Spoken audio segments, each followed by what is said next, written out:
Bonjour à tous. Merci. Je suis ravi de vous accueillir ce matin. Merci vraiment d'avoir bravé les conditions d'accès au théâtre avec la course René-Lyon. Vous êtes 380 inscrits ce matin et un peu plus de 500 cet après-midi. Et un théâtre qui sera complet toute la journée de lundi. Merci infiniment vraiment d'être là ce matin. Et merci à vous également, Patrick Martin, pour cette 10e édition d'une époque formidable. Cette édition anniversaire, j'ai en effet voulu tout doubler, le nombre de jours, le nombre de débats, le nombre d'intervenants. C'était un sacré pari. Et puis merci d'avoir trouvé aussi le temps dans votre agenda, que je sais assez démentiel, d'être sur la scène ce matin du théâtre. Je précise que les débats font l'objet de podcasts sur la tribune et sur Slate. Et donc, je suis obligé d'ouvrir chacun de ces débats avec une formulation un petit peu commune à chacun des 10 débats. Donc, Patrick Martin, bonjour. C'est avec vous que j'ai donc souhaité ouvrir cette 10e édition anniversaire du forum Une époque formidable, organisée au Théâtre des Célestins de Lyon par la Tribune en partenariat avec Slate. Et je vous remercie vivement d'avoir relevé le défi d'être sur cette scène un dimanche à 9 h du matin, défi que je partage avec le public, lui-même très motivé pour assister à ce dialogue. Patrick Martin, vous êtes président du MEDEF, vous êtes aussi aux commandes d'une ETI familiale, Martin Bélézou, vieille ou plutôt riche de plusieurs générations, puisque votre aïeul l'a fondé en 1829, près d'ici, à Bourg-en-Bresse. Le groupe spécialisé dans la distribution de produits et de services dans les secteurs du bâtiment et de l'industrie a réalisé en 2023 un chiffre d'affaires de près d'1,2 milliard d'euros et emploie plus de 3000 salariés. Je le disais en préambule, c'est avec vous que j'ai souhaité ouvrir cette 10e édition, car votre responsabilité de patron des patrons vous place au carrefour d'un grand nombre des 14 autres débats programmés ces 2 jours. L'entreprise, le travail, l'économie constituent sans doute le tuteur de la société, autour duquel nous composons une partie prépondérante de notre émancipation, de notre autonomie, de notre épanouissement, de notre créativité, de nos relations humaines, de notre sociabilité, mais aussi de notre contribution à la communauté et donc de notre citoyenneté. Et ainsi, osons le dire, de notre raison d'être, ce que le président de Renault Group, Jean-Dominique Sénard, qui interviendra demain avec le philosophe Frédéric Worms, ne contestera pas, lui qui a élargi cette raison d'être aux entreprises via la loi Pacte de 2019. Mais l'entreprise, l'économie, le travail ne sont pas que terreau d'accomplissement. Il concentre aussi un large éventail de déceptions, de déconvenues, de découragement et même de désespérance, voire de désastre. Oui, et je ne le fais pas exprès, le préfixe « dédes » indiquant la cessation ou le retrait peut exprimer ce que le métier qu'on exerce, l'emploi qu'on occupe, le management qu'on subit ou qu'on applique, l'actionnariat qu'on sert, les relations sociales qu'on anime, l'entreprise qu'on participe à faire grandir, soulève au fond de nous. Et par ricochet soulève dans toute la société, sommant en permanence la sphère politique d'orienter, d'arbitrer, de commander, de trancher au plus loin ou au plus près des attentes des travailleurs et des entreprises. Peut-être comme jamais dans l'histoire, tant les bouleversements technologiques, sociaux, sociétaux, environnementaux sont colossaux et brutaux, la question du sens du travail et celle du sens au travail sont cardinales. Les récentes assises du travail l'ont rappelé, reconsidérer le travail s'impose comme une urgence dans une époque où déconsidérer le travail n'est malheureusement pas une lubie. Ce n'est pas en une heure ce matin, évidemment, que nous allons résoudre ces chantiers, pas même ceux triviaux qui mettent en jeu la justice, l'égalité, la responsabilité ou la démocratie, mais la voix du président du MEDEF, peu réputé pour la tiédeur de ses convictions et de ses propos, devrait porter, je n'en doute pas, en réponse aux questions techniques, mais aussi aux questions éthiques que nous allons maintenant aborder, questions qui prennent évidemment une tournure nouvelle au vu de la situation de la France et de l'actualité, notamment budgétaire et fiscale, entre les mains du Premier ministre Michel Barnier. Et justement, pour commencer, Patrick Martin, j'aimerais qu'on s'arrête quelques instants sur l'actualité. Pour espérer en 2025 un déficit public ramené à 5% du PIB, Michel Barnier appelle à un effort supplémentaire de 60 milliards d'euros, selon un ratio de 2/3 d'économie et 1/3 de nouvelles recettes, réalisées pour l'essentiel chez les entreprises et les particuliers les plus fortunés. Sur le volet des économies d'abord, croyez-vous l'exécutif capable de prendre, je vous cite, des décisions courageuses ? Bonjour à toutes et à tous. Bonjour Denis, merci de cette invitation.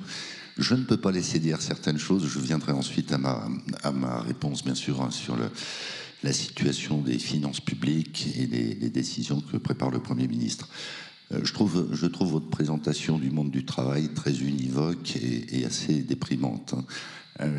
Donc je glisse simplement deux commentaires. Le premier, c'est que le MEDEF, je tiens à le préciser, c'est 200 000 entreprises, hein, parce que très souvent on est identifié comme les représentants des très grandes entreprises, et nous le sommes. Enfin, 200 000 entreprises, effectif moyen 47 salariés dans tous les métiers. Donc on a des capteurs qui nous permettent d'avoir une vision, je le pense, assez objective, en tout cas assez complète de la situation. Le deuxième commentaire, un peu plus vif, les dernières enquêtes en témoignent, et elles sont en progression constante. 78% des Français ont une bonne opinion de l'entreprise.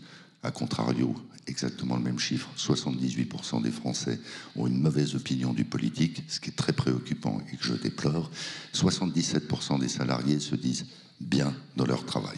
Donc voilà, je ne peux pas laisser prospérer cette idée que le monde du travail dans l'entreprise privée, nuance importante, serait un enfer. Je ne l'ai pas dit, j'ai présenté les deux volets justement de notre relation au travail, et d'autres études aussi démontrent... Vous m'avez invité à ne pas être dans la tiédeur.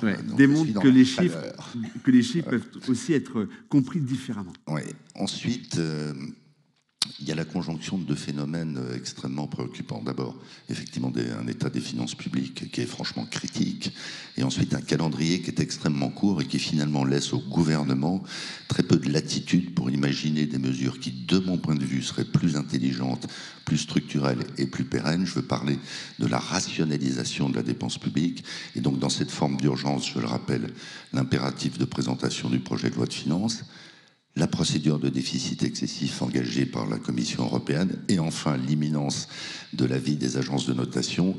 Le Premier ministre est dans l'urgence donc tenu de prendre un certain nombre de décisions que pour certains on ne partage pas, on le dira, mais on le dira de manière très constructive. Les prochaines notations interviennent quand? La première dans quelques jours, je crois, ça s'étale jusqu'au mois de novembre. L'effort réclamé aux entreprises et aux foyers les plus fortunés, est-ce que ça vous choque? Ou au contraire, trouvez-vous justement cette idée, dès lors qu'on en saura davantage aussi, bien sûr, sur les détails, est-ce que vous soutenez justement cet effort? Je ne reviens pas sur ce que je viens de dire. Il y a une urgence. Donc, on recourt dans ces situations-là à des solutions malheureusement très classiques.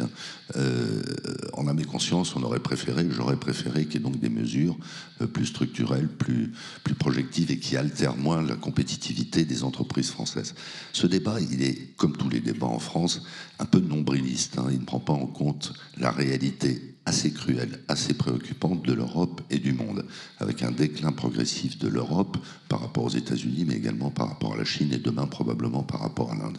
Donc voilà, nous on va s'accommoder d'un certain nombre de décisions, mais je ne veux pas employer ce terme de ligne rouge.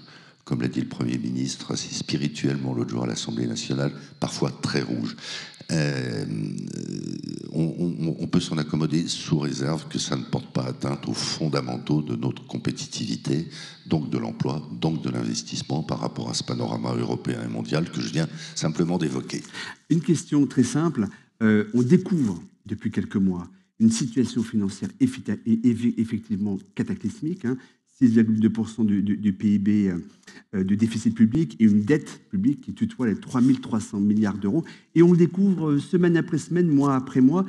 Tout chef d'entreprise rigoureux est soumis à des règles élémentaires de gestion, des règles permanentes, internes d'ailleurs et externes, pour contrôler et pour anticiper. Comment expliquez-vous que la réalité des comptes est échappée à ce point-là à Bercy? Et si je vous pose la question, je me demande si tout chef d'entreprise que vous êtes ou que d'autres peuvent être, s'ils aimeraient confier les rênes de leur entreprise à Bruno Le Maire. Oui, moi je ne suis pas partisan des attaques ad hominem. Mais non, mais j'essaie de comprendre pourquoi on découvre aujourd'hui cette situation. D'abord, on ne la découvre pas pour l'essentiel, il faut dire les choses. On a tous été drogués à la dépense publique, et les mêmes, dont je fais parfois partie, qui s'émeuvent de l'état des finances publiques, ne sont pas les derniers à solliciter des financements publics. Donc à un moment donné, là comme ailleurs, il va falloir qu'on gère nos contradictions. Mais de manière plus circonstancielle, mais qui se chiffre par milliards malgré tout, on a, et c'est une bonne nouvelle, On a une croissance qui jusque-là a plutôt tenu, mais les composantes de cette croissance ne sont pas celles qui étaient imaginées. Très concrètement, il y a un gros problème de rentrée d'impôts sur les sociétés qui traduit bien un ralentissement économique, et puis un gros problème de rentrée de TVA. Donc les deux principales recettes de l'État sont en baisse, en tout cas sont très décalées par rapport à ce qui avait été imaginé. Juste pour illustrer mon propos, dans le budget 2024, il était prévu 72 milliards d'euros de rentrée d'impôts sur les sociétés. On sera péniblement à 57 milliards. Et à contrario, la croissance a été tirée par les exportations, tant mieux, très bien, mais également par la dépense publique qui ne génère pas de rentrée fiscale. Alors, parmi les rentrées fiscales qui manquent, il y en a une que je vais évoquer de manière très concrète. C'est justement les recettes liées aux super profits ou aux super revenus. C'est un vrai débat de fond. Et ce n'est pas seulement un débat financier, c'est aussi un débat éthique. Je vais prendre un cas très simple qui est rapporté par l'Observatoire européen de la fiscalité, cofinancé par la Commission européenne et qui est abrité au sein de la célèbre École d'économie de Paris. Près de 1000 milliards d'euros, c'est l'ensemble des profits cumulés par les multinationales européennes qui sont transférés par les paradis fiscaux et qui échappent à l'impôt.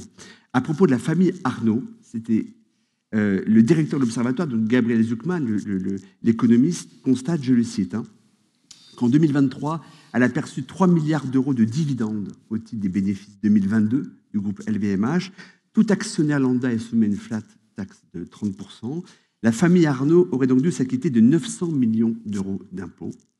En réalité, le pourcentage de son écho s'est établi à 0,5%, car ces dividendes sont versés à des sociétés écrans qui ne sont pas soumises à cet impôt. C'est un procédé parfaitement légal, mais qui pose des questions évidemment morales.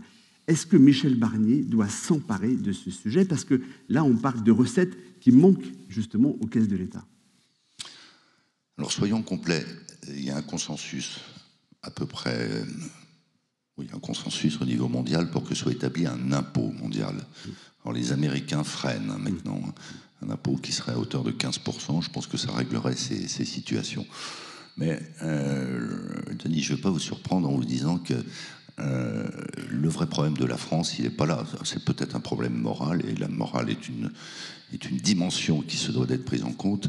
Moi, il me semble que le vrai problème de la France, c'est pas un problème moral, c'est un problème d'efficacité de la dépense publique, de l'économie d'une manière générale. Et donc, comment dire, dévier le débat sur un cas individuel comme celui-là, ça ne me paraît pas être, je me permets, à la hauteur des enjeux auxquels on est confronté. Je me parlais d'un cas en particulier, mais je me mets à la place, moi, de tous les chefs d'entreprise qui, eux, justement, s'acquittent de cette flat tax. Donc, ça pose quand même... Qui sont les deux familles actionnaires les plus riches de France, jusqu'au jour où, parce que vous savez, ça va, ça vient, ce sont les familles Arnault et Dumas et Hermès. Bien. Moi, je vous invite à vous rendre dans le Doubs, à vous rendre dans le Puy-de-Dôme, en Haute-Loire, etc., pour regarder les ateliers que ces deux grandes enseignes, derrière les grandes familles, sont en train de créer, avec des centaines d'emplois très qualifiés, très bien payés. Donc c'est plutôt ça, moi, qui m'intéresse en termes de performance économique, sociale et territoriale. Emmanuel Macron a toujours considéré le rachat d'actions, je le cite, comme du pur cynisme. Total Energy annonce là un plan de rachat d'actions pour 16 milliards d'euros, des actions qui après sont détruites pour soutenir en fait la valorisation boursière du groupe. Est-ce que l'effort qu'on réclame aux entreprises doit passer par une taxation des rachats d'actions? Ça pose là aussi des questions éthiques importantes. C'est un épiphénomène. Qu'est-ce qu'on peut en espérer en termes de volume? Bon, d'abord, pardon, là aussi d'être un peu technique, il y a un certain nombre de rachats d'actions auxquels certains grands groupes, ou moins grands groupes d'ailleurs, procèdent, y compris pour faire de la distribution d'actions gratuites à leur personnel. Le montant des rachats d'actions l'année dernière, alors c'est beaucoup et c'est peu, c'est 30 milliards d'euros pour les entreprises françaises. Vous avez rappelé vous-même 1000 milliards de distribution de dividendes. Donc quand je dis c'est un épiphénomène, arithmétiquement, c'est bien un épiphénomène. Patrick Pouyanné, président de Total, s'est exprimé il y a quelques jours, dans une excellente publication d'ailleurs, en disant « Pas de problème, on paiera la taxe sur les annulations d'actions, qui existe déjà aux États-Unis. » Alors on peut se dire, d'un point de vue économique, c'est dommage que cet argent ne soit pas consacré à l'investissement plutôt qu'au maintien des cours de bourse. Oui, mais là aussi, il y a un impératif de cohérence. Il y a des actionnaires derrière. Qui sont ces actionnaires ? À la fin des fins, ce sont des personnes individuelles, dont des salariés. La France est le pays d'Europe et même du monde, où proportionnellement il y a le plus de salariés actionnaires, près de 4 millions. Donc voilà, moi je pense qu'en toute chose, il faut s'imposer de voir la globalité des sujets. Oui, ça serait mieux que cet argent soit investi, mais enfin Total, puisqu'on parle de Total, investit cette année 8 milliards d'euros dans les énergies renouvelables. Donc voilà, moi je pense qu'il faut avoir la big picture, comme on dit en bon français, et puis s'imposer, en tout cas moi je me l'impose, d'essayer de voir la situation globale. Ces grands groupes investissent. Et je finis par un dernier point, et le président de Total s'est exprimé là-dessus aussi. Si Total était coté à New York, la capitalisation boursière de Total serait supérieure de 40%. Ça, c'est le vrai problème. Mais d'ailleurs, il envisage d'aller à New Il York. envisage pourquoi? Parce qu'en Europe, en France, on ne draine pas suffisamment d'épargne vers l'investissement dans les entreprises. Et vous savez, 40% d'écart de valorisation pour Total, ça fait des centaines de milliards de dollars ou d'euros. Donc je pense que c'est ça les vraies questions. Et d'ailleurs, le rapport qu'a produit Mario Draghi, que je trouve absolument passionnant, très inquiétant dans son constat, mais très encourageant dans ses propositions, pointe spécifiquement ce sujet-là. Plutôt que d'accabler les entreprises qui font marginalement des réductions de capital, interrogeons-nous surtout sur la meilleure manière d'attirer l'investissement vers les entreprises pour se décarboner, pour se digitaliser, pour rattraper notre retard sur l'intelligence artificielle, pour garantir des salaires, des progressions de salaires et surtout des emplois au-delà de ce que l'on fait déjà. Je reviens quelques semaines en arrière, quelques mois en arrière. Nous sommes le 9 juin au soir. Pourquoi je vous en parle? Parce qu'évidemment, cette décision a des répercussions sur les entreprises. L'instabilité politique qu'elle entraîne a des répercussions sur l'environnement socio-économique des entreprises. Le 9 juin au soir, lorsque Emmanuel Macron décide la dissolution, je suppose, comme l'immense majorité des Français, que vous vous êtes retrouvés un peu sidérés par cette décision. À ce moment-là, et plus encore aujourd'hui, justement, avec le recul des conséquences, diriez-vous que ce geste relève, petit a, de l'inconscience, petit b, de la faute lourde, petit c, d'un cynisme ou d'une logique politique, et petit d, je vous laisse le soin de le qualifier. C'est un jeu télévisé. Et je gagne quoi? À mon avis, je perds partout. Non, peut-être pas. Non, je pense que ça a été... Bon, d'abord, pleurer sur le lait renversé, ça n'avance pas grand-chose, mais je pense que c'était un pari de la part du président de la République qui voyait se profiler une motion de censure et qui, sur la base d'éléments qu'il avait et qui sont avérés erronés, a considéré qu'il pourrait reconstituer une majorité au moins relative plus stable en passant par la dissolution.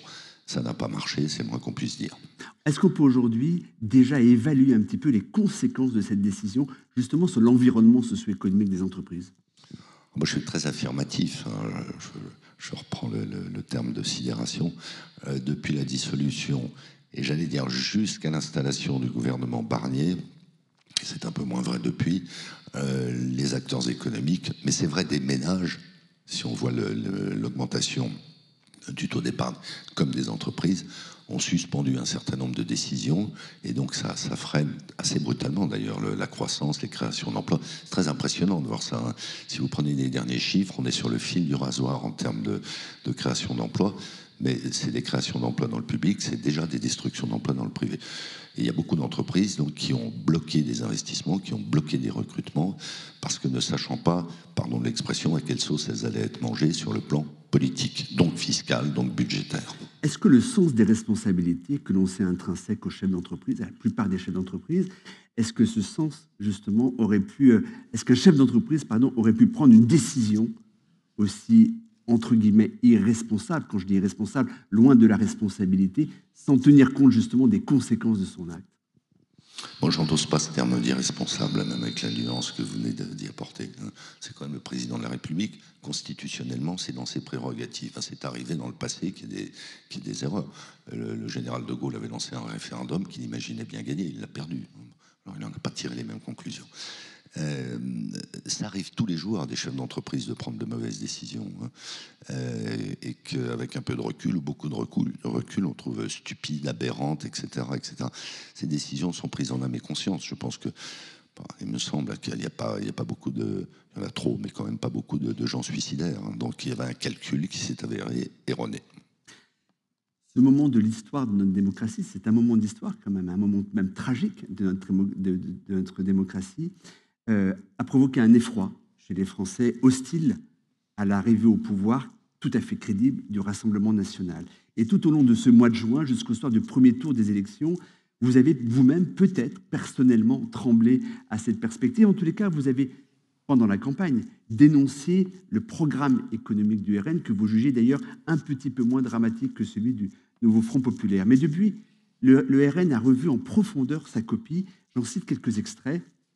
Suppression de la cotisation foncière des entreprises, suppression partielle de la contribution sociale de solidarité des sociétés, exonération des cotisations patronales sur les hausses de salaire de 10%, exonération d'impôts sur les sociétés créées par les moins de 30 ans, suppression de l'impôt sur la fortune immobilière au profit d'un impôt sur la fortune foncière qui exonérerait la résidence principale. Voilà quelques lignes du nouveau programme du RN, dans lequel également ne figurent plus les projets de taxer les rachats d'actions et les dividendes excessifs ou de plafonner la flat tax. Une question simple, quel patron aujourd'hui ne souscrirait pas à un tel programme? Non, le programme que le Rassemblement national, programme économique que le Rassemblement national a publié il y a quelques semaines, c'est à quelques nuances près exactement le même que celui des législatives et celui d'ailleurs de la présidentielle que nous avions dénoncé parce que considérant qu'il est économiquement dangereux. Et quand je dis économiquement dangereux, j'assume de compléter, donc socialement dangereux. Donc on n'a rien retiré de notre appréciation objective de la dangerosité de ce programme-là. Bon, après, on sait très bien que le panorama politique est tellement instable que tout ce que peuvent dire les uns ou les autres en ce moment, c'est sans grande conséquence. On voit bien qu'il y a des postures. Nous, ce qui nous importe, c'est de voir ce qui concrètement va être engagé. Donc voilà, je ne commande pas au-delà. Le programme économique du Rassemblement national demeure dangereux. Il est déjà dangereux en ce sens que, même si ça a été nuancé dans l'expression, il est quand même fondamentalement anti-européen. Je renvoie à ce que j'ai dit tout à l'heure sur le rapport Draghi ou sur précédemment le rapport également intéressant d'Enrico Letta. On ne peut pas régler un certain nombre de problèmes existentiels pour l'avenir de notre continent sans passer par l'Europe. Donc déjà ça, je trouve que c'est extrêmement gênant. Alors peut-être que le Rassemblement national s'amendera dans les temps qui viennent sur ce sujet-là. Et puis par ailleurs, c'est un programme d'inspiration économique socialiste. Or, moi je ne suis pas socialiste. J'ai d'excellentes relations avec les sociodémocrates et je déplore qu'ils ne se soient pas mis d'accord pour se distancier de leurs alliés d'extrême gauche et du programme économique, mais dramatique de LFI, pour se prêter une alliance plus centriste dont notre pays a besoin. Notre pays a besoin d'une stabilité politique parce qu'il a besoin d'une visibilité, notamment sur le plan économique, sans laquelle, on l'a évoqué tout à l'heure, l'économie est suspendu. Et quand on est dans un monde qui bouge très vite, avec une concurrence internationale qui est chaque jour plus violente, eh bien, quand vous n'avancez pas, vous reculez très très vite. Le programme économique et social du RN, vous le dénoncez. Certains sont allés au-delà. Je pense notamment à Pascal Demurger, qui est le président d'un autre mouvement patronal, Impact France, également directeur général de la Maïf, et qui me confiait, si le RN arrive au pouvoir, ce sera un chaos politique, économique, social et moral. Est-ce que vous-même, vous souscrivez à cette appréciation de l'arrivée au pouvoir du RN? Non, moi, est-ce qu'on doit aller sur le terrain moral aussi? J'apprécie beaucoup Pascal. D'ailleurs, on a débattu il y a quelques jours encore, Pascal Demurger. On n'a pas exactement la même position. On ne peut pas comparer le MEDEF et Impact France. D'abord, Impact France, c'est quelques milliers d'entreprises éminemment respectables et qui sont d'ailleurs toutes adhérentes du MEDEF par ailleurs. Moi, je représente 200 000 entreprises, 10 millions d'emplois. Donc, il y a des choses qu'il pense et qu'il peut dire, il y a des choses que je pense et que je peux dire, et des choses que je pense et que je ne peux pas dire. Donc, comme je m'exprime ici, qualité de président du MEDEF, je n'irai pas en particulier sur le terrain de la morale, parce que je pense que je n'ai aucune légitimité, qualité, à m'exprimer en termes de morale. Et s'il fallait que je m'exprime sur le plan de la morale, il faudrait que je donne les bons et les mauvais points. Ça serait d'une arrogance absolument incroyable. Mais j'en donnerai aux uns et aux autres, si on se comprend. Vous avez le droit, allez-y. Non, mais moi, il y a dans les expressions de l'extrême gauche des choses qui me choquent profondément et qui je crois qu'on le vérifie tous les jours, fracturent délibérément délibérément la communauté nationale. Donc, si vous voulez, vouloir utiliser sa fonction pour exprimer un point de vue personnel qui n'est pas nécessairement partagé par l'ensemble, en tout cas, des adhérents de cette formation ou de ce mouvement, je trouve ça totalement déplacé. Mais quand bien même il faudrait le faire, ça ne serait pas dans un seul sens. Est-ce que justement... Je finis en disant, et croyez-le, moi je m'applique, et c'est pas si compliqué que ça, je m'applique à avoir une relation extrêmement confiante et constante avec mes homologues syndicaux. Je pense que ces dilemmes traversent l'ensemble des organisations. Et on le sait très bien. Il y a quand même 11 millions d'électeurs du Rassemblement national. Et est-ce que, alors justement, lorsque potentiellement, si j'ajoute, je rebondis sur votre position, si j'additionne potentiellement le nombre de voix, de suffrages du Rassemblement national et de LFI que vous dénoncez tout autant, mettons qu'on arrive à peu près à 50% de suffrages, est-ce que le fait que, lorsqu'on est chef d'entreprise, mais aussi président du MEDEF, le fait d'avoir potentiellement 50% de ses salariés, de ses clients ou de ses adhérents qui votent justement pour ces deux pôles extrêmes, est-ce que ça oblige justement, est-ce que ça bride la liberté de parole, la liberté d'expression sur ce que l'on pense moralement de ces deux pôles qui, quand même, sur un grand nombre d'idées, je pense particulièrement au Rassemblement national, constituent un danger moral pour la France?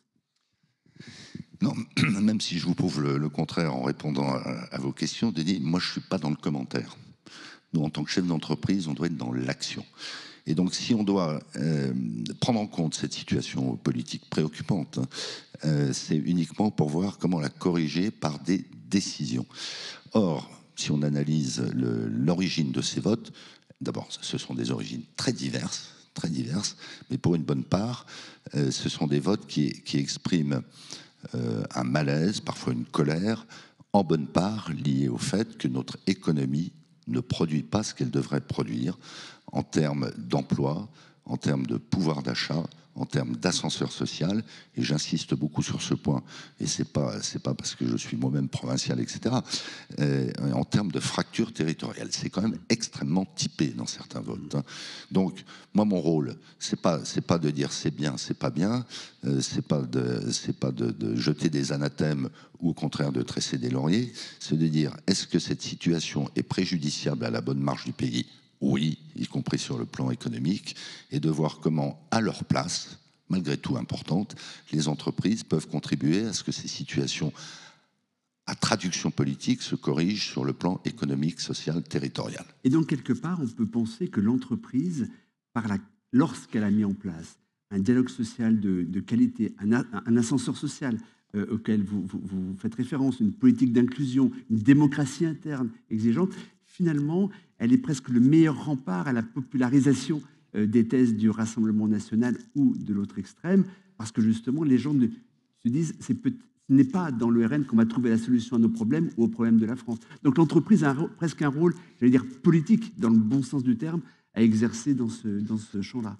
Oui, et si je peux me permettre, ça va au-delà de cette seule grille de lecture politique. Hein, les phénomènes communautaristes, les sujets majeurs d'inclusion, etc., ils n'ont pas nécessairement une traduction politique à proprement parler, ou politicienne, hein, si je peux me permettre.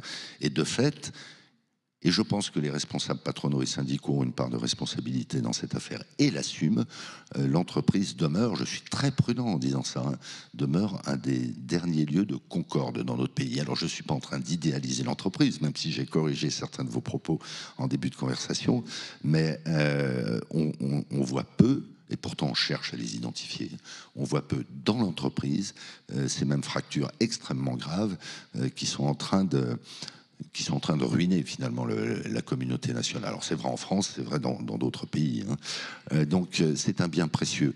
Et sincèrement, enfin voilà, c'est tout sauf un titre de gloire, mais moi quand pendant 2 heures j'interviens à la fête de l'humanité devant plusieurs milliers de personnes en me confrontant à Sophie Binet, quand je vois l'état d'esprit, bien sûr de Sophie Binet, mais de l'auditoire, eh bien c'est assez impressionnant. parce qu'on aurait pu s'imaginer que ça aurait été un pugilat épouvantable, et sincèrement, sur le fond, on a vraiment été en confrontation, Sophie Binet et moi, vraiment. Hein. Eh bien, il y a une forme de respect, d'écoute, réciproque, bien sûr, qui, de mon point de vue, illustre ce que je viens de dire à l'instant. On n'était pas dans l'entreprise, à proprement parler, mais enfin, on était à la fête de l'humanité. Hein. Eh bien, voilà, il faut avoir ça en tête et considérer que l'entreprise, à qui on demande beaucoup de choses, peut-être trop de choses, hein, malgré tout, doit être considérée pour ce qu'elle est, c'est-à-dire un des derniers lieux de concorde dans notre pays. Sophie Binet, justement, avait appelé très clairement à voter Nouveau Front Populaire lors des élections. Après, elle a exhorté le chef de l'État à nommer Lucie Castex à Matignon. A-t-elle, selon vous, outrepassé ses prérogatives syndicales? Et en définitive, quelles sont les limites de l'engagement politique d'un syndicat, y compris donc d'un syndicat patronal comme le MEDEF? Je ne ferai aucun commentaire sur les décisions de Sophie Binet et de la CGT. Hein.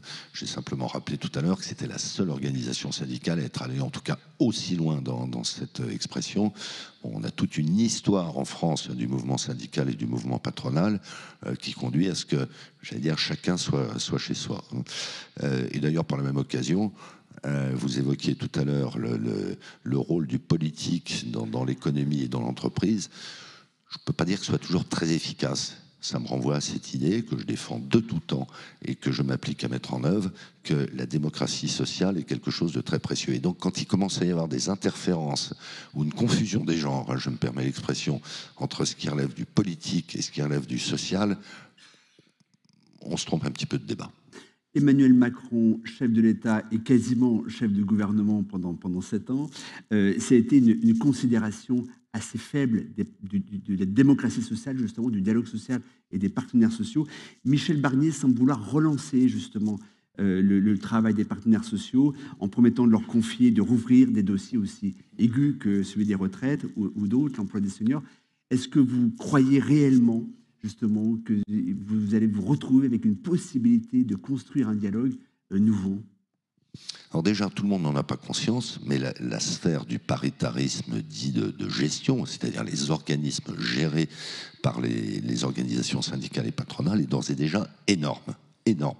Ce sont les retraites complémentaires, c'est l'essentiel du logement social, les groupes de protection sociale, à Piscine ici, mais d'autres à travers la France, et ainsi de suite. Dans une certaine mesure encore, l'assurance chômage. J'insiste sur un point, c'est près de 300 milliards d'euros de prestations servies annuellement. Tous ces régimes sont excédentaires. Alors quand l'État ou la sphère publique vient nous donner des leçons de gestion, je ne suis pas en train de dire qu'il faut que les partenaires sociaux s'emparent du pouvoir. Je viens au contraire de dire que chacun devait rester à sa place.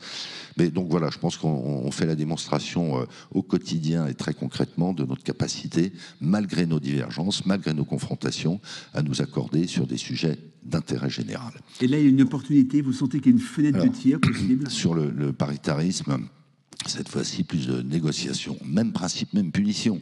Ça a échappé à tout le monde. Entre les 2 tours des élections législatives, nous avons abouti à des accords sur les accidents du travail et les maladies professionnelles, sur la revalorisation des indemnités de chômage. Bon, nouvelle démonstration du fait que ça marche.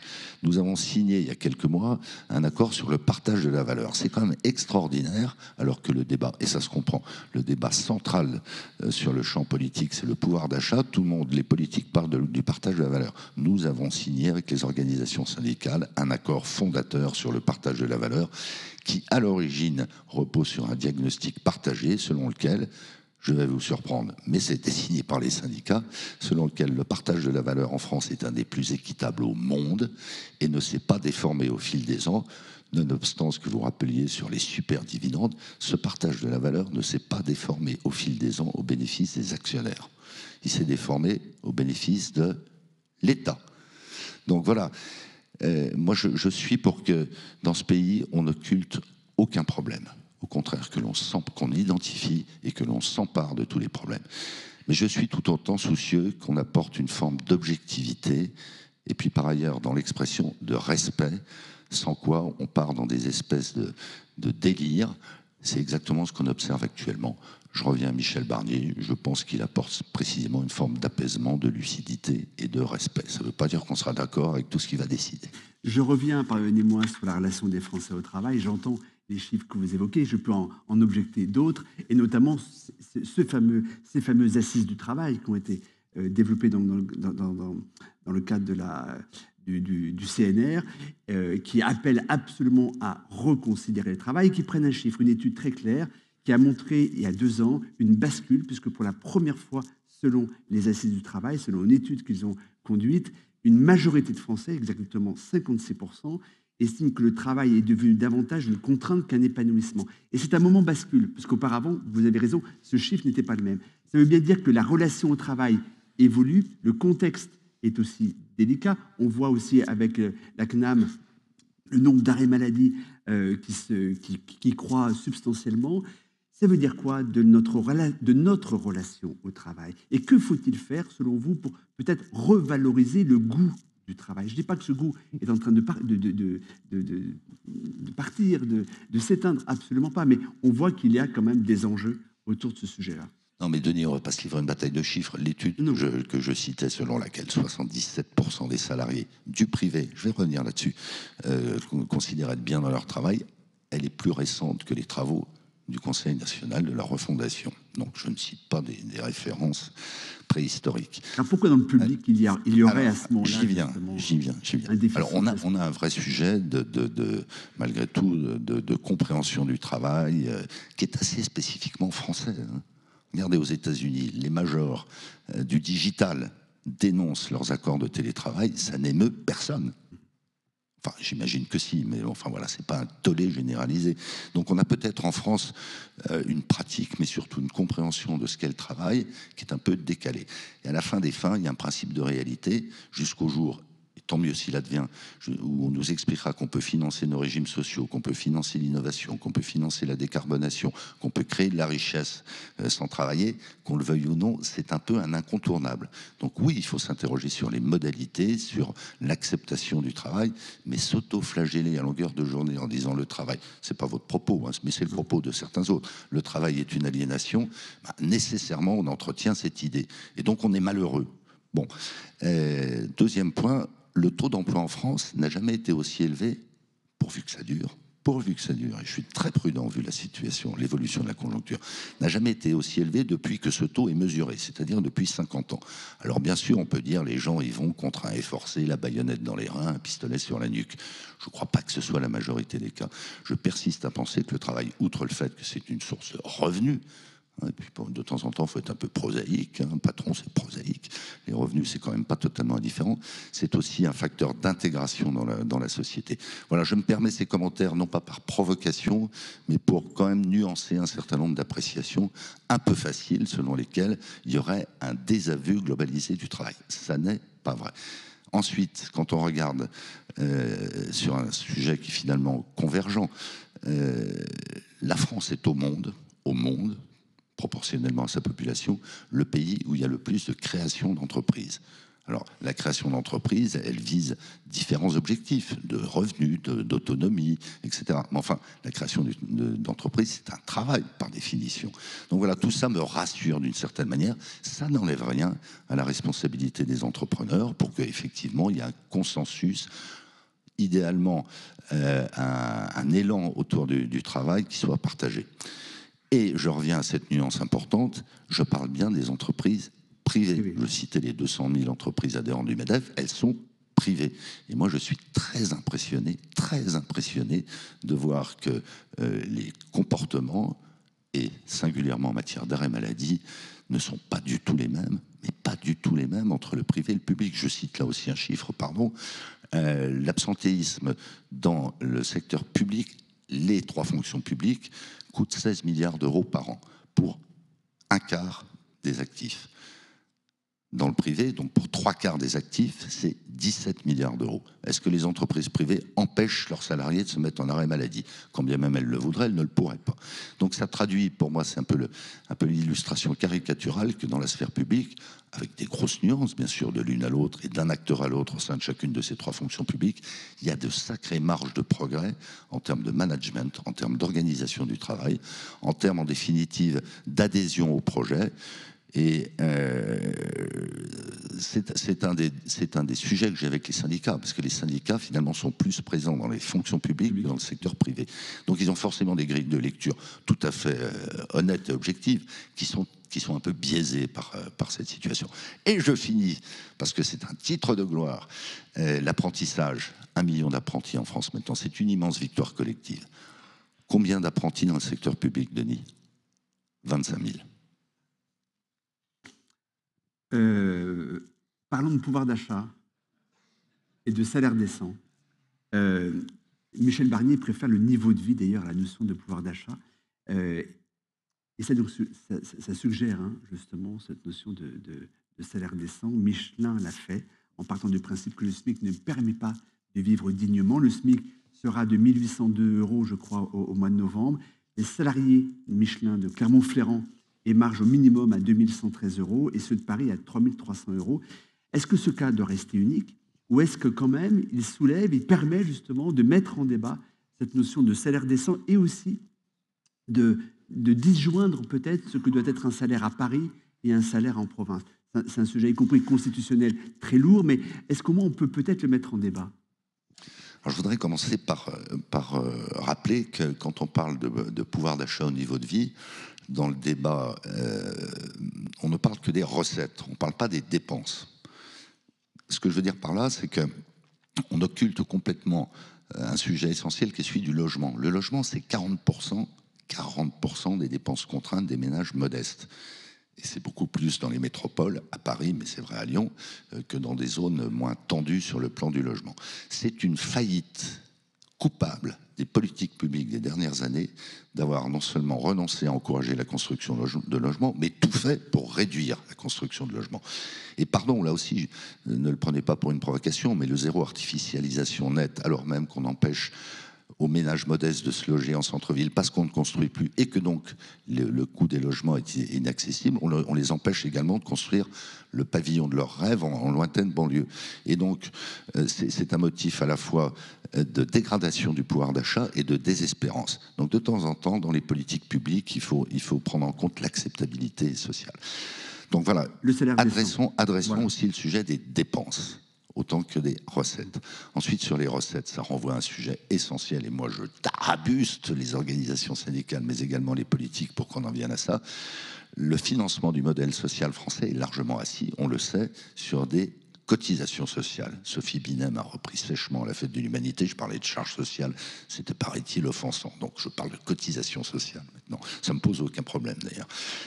Et donc il faut que collectivement on s'interroge à la fois sur ce modèle fondé sur la répartition, le niveau des prestations servies et le financement de ces prestations. Je rappelle que, à vrai dire, sans aucun bénéfice politique pour lui, le président de la République, dès 2018, avait fait transférer à la fiscalité, à la CSG en l'occurrence, 2 points de cotisation chômage des salariés. Les salariés ne payent plus de cotisation chômage. Eh bien, il faut s'interroger parce que la démographie fait qu'en France, on ne pourra pas durablement financer ni notre assurance maladie, ni nos assurances retraite, ni les assurances chômage, ni les accidents du travail, compte tenu de la perte progressive de main-d'œuvre active. Mais pardonnez-moi, j'insiste, le salaire décent, Michelin a-t-il raison de poser la question du salaire décent? Est-ce que, par exemple, dans votre groupe, vous-même, chez Martin Blizot, est-ce que vous-même vous posez cette question-là? Et est-ce qu'au sein du MEDEF, on se dit, finalement, c'est un sujet qui mériterait d'être débattu? Mais ce que je viens de faire, c'est une contribution à ce débat sur le salaire décent. Le salaire décent. Un salaire, si vous voulez, vous gagnez 5 000 € à Monaco. Est-ce que vous avez un salaire décent? Je n'en sais rien. Je n'en suis pas sûr. Donc c'est une notion relative. Pourquoi je ne suis pas sûr qu'avec 5 000 € à Monaco, vous viviez bien? Parce que l'immobilier est hors de prix. Donc c'est pas tout à fait par hasard que j'ai parlé du logement et de l'immobilier. Après, d'une entreprise à l'autre, les marges de manœuvre sont pas du tout les mêmes. Ce qui vient d'être décidé en termes de revalorisation du SMIC et les réflexions en cours, qui, je le crains, aboutiront sur la suppression de certains allègements de charges sur les bas salaires, SMIC et jusqu'à 1,2 SMIC, ça veut dire qu'il va y avoir pour certaines entreprises un renchérissement des salaires du coût salarial de 6%. Quand vous êtes, par exemple, dans la propreté, je ne dis pas que c'est bien, mais vous avez 80% des salariés qui sont entre 1 et 1,2 SMIC. Vous avez des marges de 3% et vous avez une masse salariale qui représente 70% de vos charges. Mécaniquement, vous vous mettez en perte, mécaniquement. Donc, d'appréhender ce sujet du salaire décent qu'à travers le revenu, je pense que c'est tronqué. C'est pas faux, mais c'est tronqué. Une question, je rebondis sur un sujet, un propos que vous avez utilisé il y a quelques instants, et pour ça, je vais prendre le cas d'une entreprise qui est Stellantis, qui traverse quand même une bourrasque très forte aujourd'hui. Son action a d'ailleurs perdu la moitié de sa valeur en 6 mois. On détaille avec précision les causes conjoncturelles et structurelles de ce retournement brutal, bien sûr, les difficultés aux États-Unis puis le marché mondial de l'automobile, mais quasiment pas un mot sur un sujet qui, en profondeur, pourrait provoquer des effets extrêmement délétères sur l'avenir de Stellantis. C'est la stratégie du tout télétravail qui a été décidée par son président il y a... c'était vraiment lorsque, après, au moment du Covid, d'ailleurs lui-même passe 10 jours par mois au Portugal, et la notion de télétravail, la stratégie du télétravail est très présente, bien sûr pas dans les usines, voilà, pas dans les usines, mais en tout cas dans les bureaux.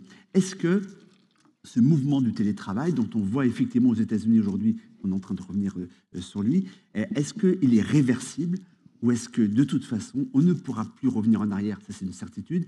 Mais en tout cas, est-ce qu'on peut revenir quand même en arrière dans des proportions plus saines, et je ne sais pas ce que vous mettez peut-être derrière le mot sain, pour justement conserver de l'intelligence collective, de la créativité, du lien social, de la reconnaissance pour les salariés? Alors, Denis, vous y avez fait allusion. Je pense que le télétravail est déjà un facteur de fracturation profonde dans l'entreprise entre ceux qui peuvent télétravailler et ceux qui ne le peuvent pas. Et comme par enchantement, si j'ose dire, ceux qui peuvent télétravailler sont plus dans des fonctions d'encadrement. Donc, j'allais dire, c'est presque la double peine. Premier point. Deuxième point, il y a des études dans tous les sens. Et moi, je ne suis pas un hyper expert de ces sujets-là, mais enfin, on commence à comprendre qu'effectivement, ça nuit au collectif de l'entreprise, à la créativité, à la solidarité, parfois aux mouvements sociaux d'ailleurs. Les syndicats ne sont pas des accros du télétravail, si je ne me trompe pas. Et donc, je pense qu'il faut revenir à un meilleur équilibre. Après, c'est vrai que aux yeux d'un certain nombre de jeunes, plutôt diplômés et métropolitains, c'est devenu la condition sine qua non de l'acceptation d'un poste. Jusqu'au jour où. Donc c'est un rapport de force. C'est un rapport de force. Et moi, très sincèrement, dans ma propre entreprise, dont l'activité se prête assez mal au télétravail, on a malgré tout quelques centaines de postes télétravaillés, on a un accord de télétravail. Je pense qu'on doit le revisiter.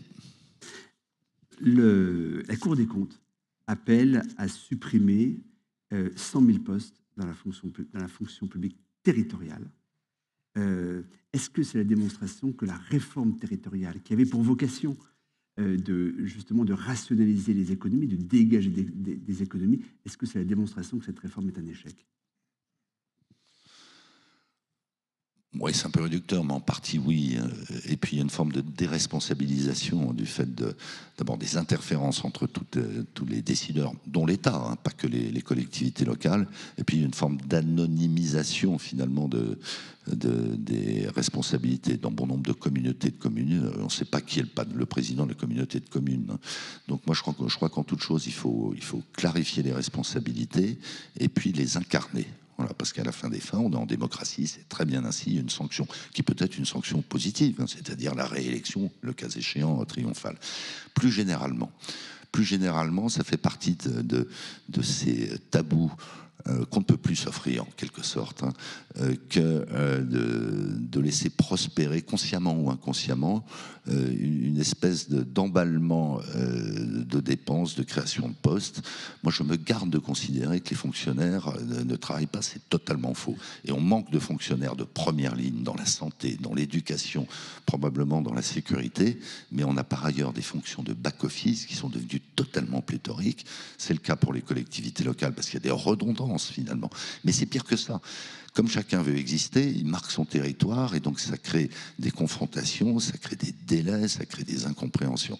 Mais quand on regarde très objectivement la proportion de postes de back-office qu'on a dans nos grandes fonctions publiques, quand on les compare à ce qui existe dans des pays absolument comparables, pour commencer au sein de l'Union européenne, il y a quand même à la fois des masses budgétaires qu'on pourrait réallouer à des revalorisations de salaire, probablement nécessaires. Il y a sans doute des postes qu'on pourrait remettre en front line, en première ligne, pour servir les usagers. Et je pense qu'il y a des grosses marges de manœuvre de ce point de vue. Et puis il y a peut-être des postes dont on n'a pas besoin. Et ça veut pas dire que ces gens-là doivent être sur le carreau et que ce sont des parasites, évidemment non. Mais ça tombe bien, il y a des tensions de recrutement dans beaucoup d'autres secteurs. Donc n'hésitons pas à reposer objectivement, démocratiquement, sereinement ces sujets-là. De toute façon, on en est à un stade où notre pays, mais notre pays, c'est pas une abstraction, c'est vous, c'est moi, c'est chacun d'entre nous, ne peut plus vivre sur ce pied-là. Votre mandat court jusqu'en 2027, après la présidentielle.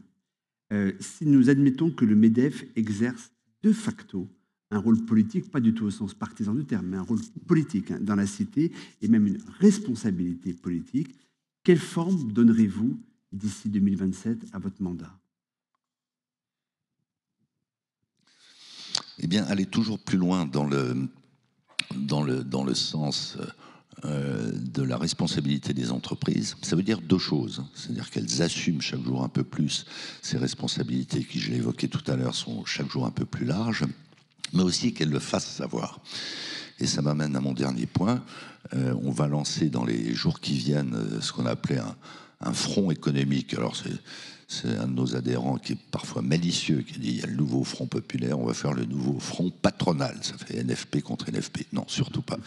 Non, mais pourquoi? Parce que il y a des angles morts terribles dans notre débat et donc dans nos décisions publiques. Tout ce que j'ai évoqué, plus ou moins de manière plus ou moins convaincante, j'espère convaincante quand même, je le crois, les chefs d'entreprise le croient, si vous voulez. À un moment donné, il faut crever certains abcès.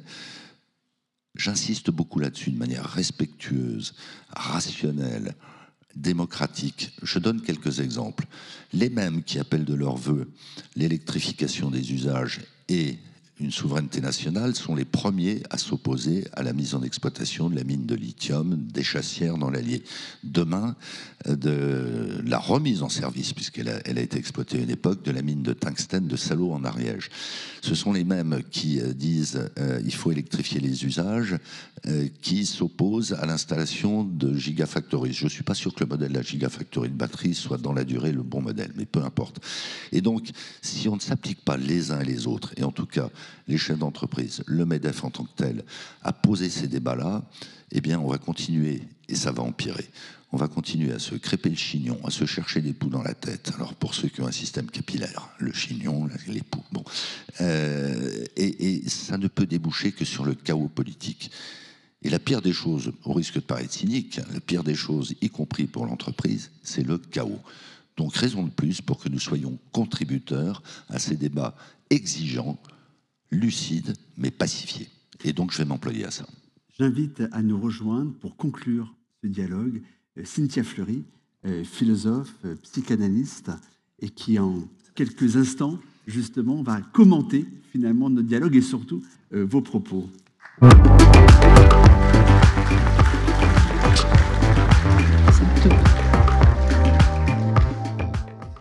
L'épreuve de vérité, voilà. Oui, d'abord, bonjour à tous. C'est une première. Hein. Absolument. C'est une première pour moi d'être invité à commenter l'intervention du patron du MEDEF. Merci, Denis, pour ça.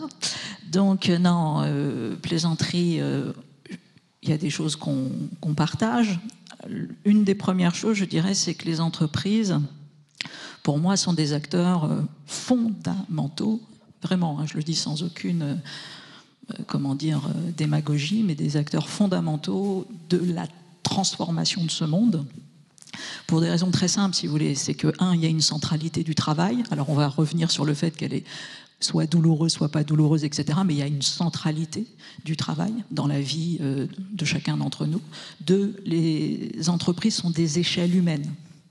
Donc, si vous voulez, les échelles humaines, c'est extraordinaire comme laboratoire, parce que ça permet de façon très endogène, à un moment donné, de faire qu'une norme, éventuellement, peut devenir un vrai usage, et de transformer ça, etc. Donc ça, c'est des points essentiels. Et puis, ce sont des acteurs économiques qui sont dans un principe de réalité. Donc normalement, ce qui se joue là a un test de crédibilité. Bon.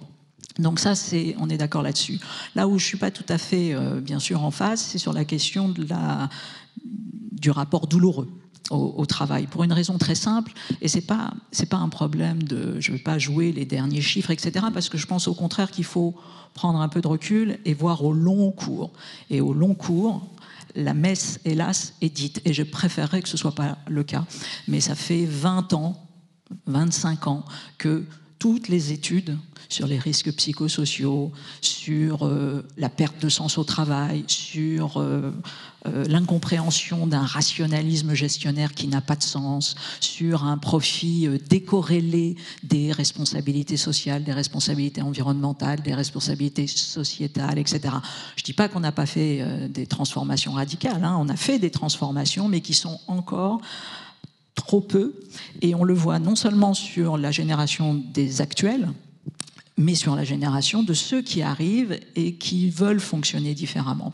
Donc, il y a une souffrance au travail, et je référerai aux travaux classiques de Christophe Dejour, que vous connaissez sans doute, hein, qui est grand spécialiste de la psychodynamique du travail, et qui vient de faire paraître encore un dernier recueil et je trouve que la formulation est intéressante, sur le travail vivant. Et c'est terrible, si vous voulez, de dire que il pose cette thèse, et vous la découvrirez, que l'entreprise, et notamment le caractère gestionnaire de l'entreprise, ne fait pas assez de place et de considération, puisque je reprends, c'était le terme sur lequel vous étiez en train de débattre, de considération du travail vivant. Alors, et pas le travail réifié par la catégorie, par les indicateurs, par le profit qu'il faut. Non, le travail vivant, c'est-à-dire vraiment celui qui n'est pas toujours facile à attraper, mais qui fait précisément sens, qui est indivisible. Bon, voilà. Donc ça, c'était ma deuxième remarque. Ma dernière remarque, parce qu'il y avait tellement de choses à dire, indépendamment de votre succès, à la fête de l'humanité. Hein. Donc voilà, on en a tous entendu parler. Donc je dis ça parce que moi, ça fait, je ne sais plus, on est en quoi? En 2024. Ça fait 21 ans que je publie toutes les semaines dans l'UMA. Donc, si vous voulez, je commence à avoir aussi moi-même mes fêtes de l'humanité. Mais indépendamment de ça, troisième point, c'est sur l'optimisation fiscale des multinationales. Vous êtes arrêté simplement en disant c'est un problème éthique. Oui, c'est un problème éthique, mais c'est aussi et fondamentalement un problème politique, et c'est un problème économique. Donc, si vous voulez, c'est pas que une problématique entre guillemets d'éthique. C'est une problématique d'abord politique et de démocratie. Et de démocratie. C'est-à-dire qu'en fait, on rentre dans un monde où, et encore une fois, hein, c'est fait très légalement, etc. Mais oui, on doit repenser ces normes fiscales. C'est absolument déterminant. Pour une raison très simple, c'est que vous avez aujourd'hui des multinationales qui entrent en concurrence directe d'État avec des PIB, enfin, avec des bénéfices qui correspondent quasiment à des PIB d'État. C'est aussi bête que ça. Et donc, vous avez un problème de confrontation de ce qu'on appelle tout simplement la souveraineté. Voilà, c'est-à-dire que vous pouvez aujourd'hui, au travers de grands traités, et c'est qu'un exemple, mais au travers de grands traités européens, etc., vous pouvez mettre en défaillance un État pour tel ou tel choix de politique publique, si à un moment donné une entreprise considère que ça désavoue ce qu'elle peut faire en termes de bénéfices. Donc, si vous voulez, quand on a des arbitrages entre d'un côté des actionnaires et de l'autre côté des citoyens, c'est-à-dire une légitimité démocratique versus, entre guillemets, une légitimité qui n'est que celle de l'intérêt particulier de ces actionnaires, c'est juste pas possible de les mettre face à face. Donc ça, c'est un problème majeur, et hélas, on est trop frileux sur ces points-là. Merci Cynthia pour cette conclusion. Merci Patrick. Je vous laisse le mot de la fin. En tout cas, ça pourrait nous donner l'an prochain un très beau sujet de débat Non, je veux juste compléter. Je ne me permettrai pas de corriger, d'autant que je suis d'accord. Le le sujet central de l'influence de ces énormes entreprises au regard de la souveraineté ne se résume pas à des enjeux d'optimisation fiscale. Relisez le rapport Draghi. Merci Patrick Martin pour ce dialogue dans le cadre de l'ouverture d'une époque formidable, 10e édition. Merci beaucoup.